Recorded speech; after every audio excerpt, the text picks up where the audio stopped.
งานกับคุณเลยนะครับไหลไปเรื่อยๆแกไม่ต้องแกไม่ต้องแกบอกเพราะนั่นไปที่หน้าตามนั้น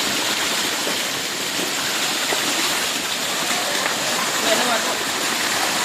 แกเลยนะตีนเนื้อตีนเนื้อไอ้ยังไม่ใช่เขาขึ้นมาไอ้พวกไม่ใช่เขาขึ้นมาเขาตั้งเขาใช่ไหมตั้งเอาขึ้นมาเขาลง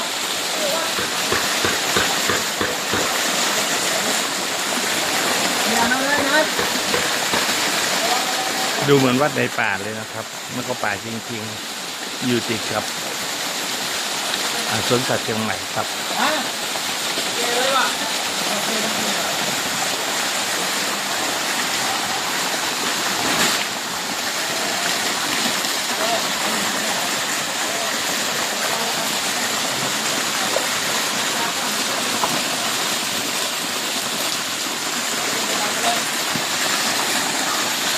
อย่ามาเลยลูกอย่าไป